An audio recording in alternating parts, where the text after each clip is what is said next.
So, if you're a new parent, you could qualify for a $6,000 tax credit during the first year of your child's life.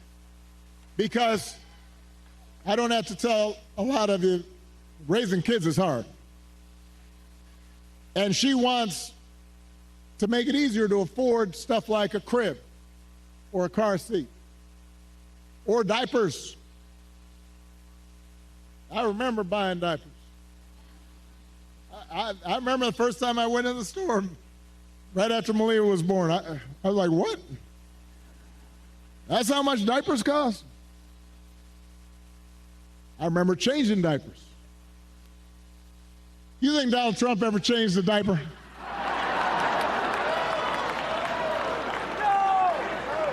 No chance. Yeah.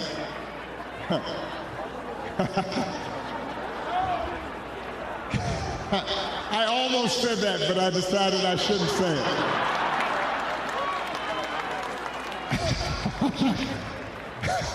it. Former President Obama with quite the mental visual yesterday while campaigning for Vice President Harris in Pennsylvania. Very effective, Willie. What do you think? I mean, nobody makes the personal digs more effectively on Donald Trump than does Barack Obama, and you know it infuriates Donald Trump. And by the way, I would take that bet, put it up on a board in Vegas somewhere, that Donald Trump has never, ever changed a diaper. And from the previous comments, do we think he's ever been to a grocery store? He had a chauffeur when he was a kid. It's on the board that he's never been inside a grocery store. Well, he was in one recently campaigning and broke a law by giving someone $100 for his vote. So I don't know if that counts. But shopping for himself now. So Elise Jordan is still with us. Joining the conversation, we have staff writer at The Atlantic, Mark Leibovich, staff writer at The New Yorker, Susan Glasser, the editor of The New Republic, Michael Tomasky, president of the National Action Network and host of MSNBC's Politics Nation, Reverend Al Sharpton, and MSNBC legal analyst Charles Coleman. Great group. Charles recently wrote a piece for the New York Times entitled "Black Men Are Waiting for a Democratic Party That Delivers for Them." All right, so Charles, we've been talking about former President Barack Obama and his message to black voters, men in particular, ahead of the November vote. Here is more from his comments yesterday in Pittsburgh.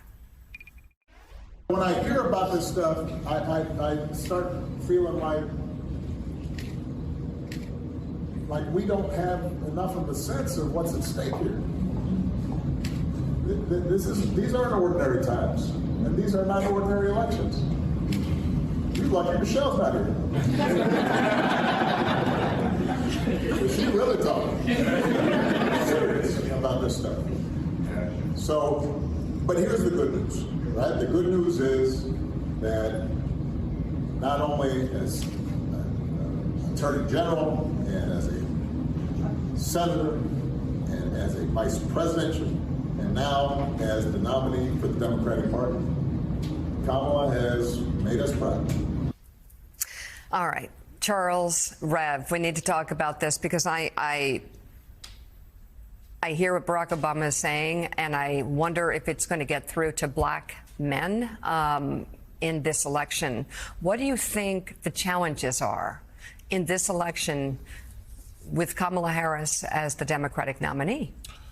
Well, Mika, I think first and foremost, we have to understand that there is, in many respects, a generational divide that is showing itself in a lot of the polling that we've seen, a lot of the numbers that we're seeing in terms of where the apathy is showing up, where the potential for Democrats to lose votes or not get people to the polls is most evident in black men under the age of 50. And why?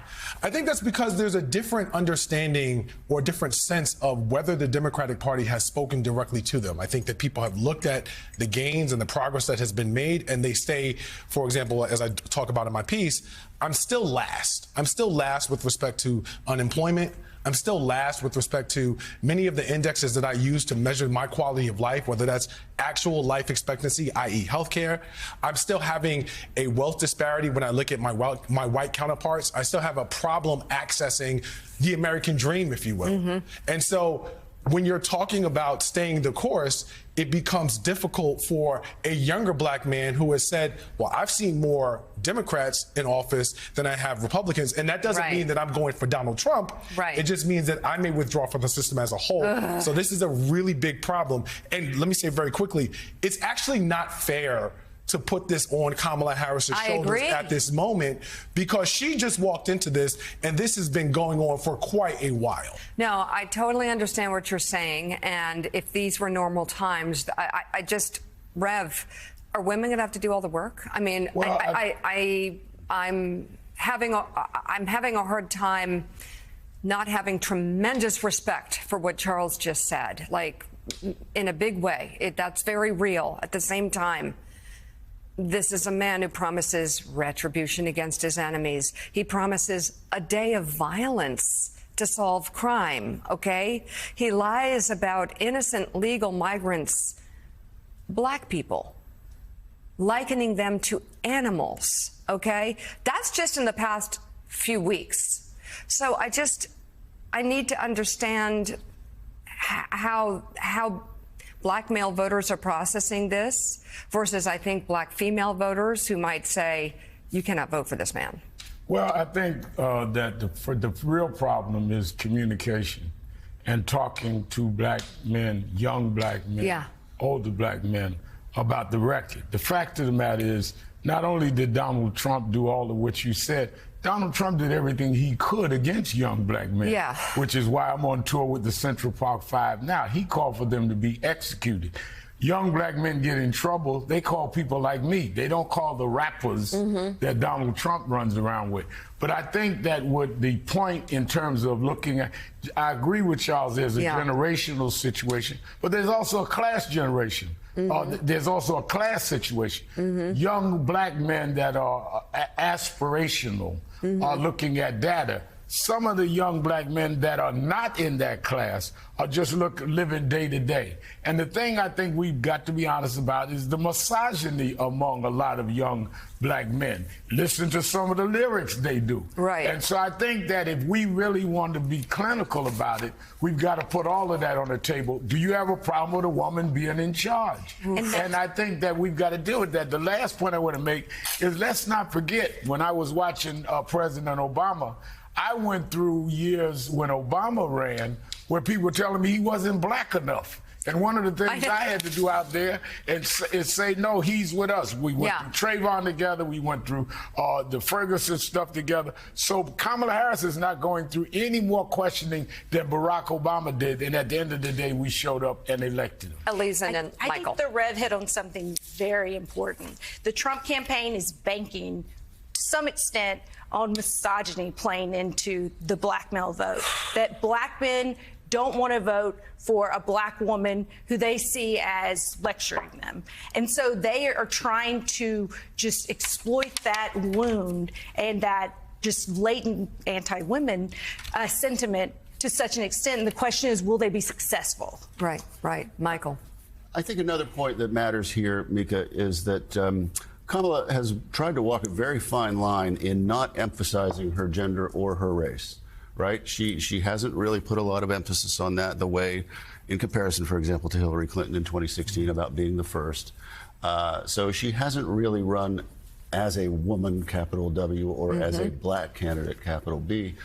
That has mostly been applauded by people like us, and it mostly seems to have been a strategy that has worked. But you know, she has been a little overly cautious, and maybe she needs to lean into those identities a little bit more as we head down the stretch here. Yeah, it's so interesting. One of the other problems here is Republican leaders across the board who still stand with Trump, and to an extent, a much smaller extent, pundits on News Nation and Fox News just completely devoid of the truth in some of their shows, the programming.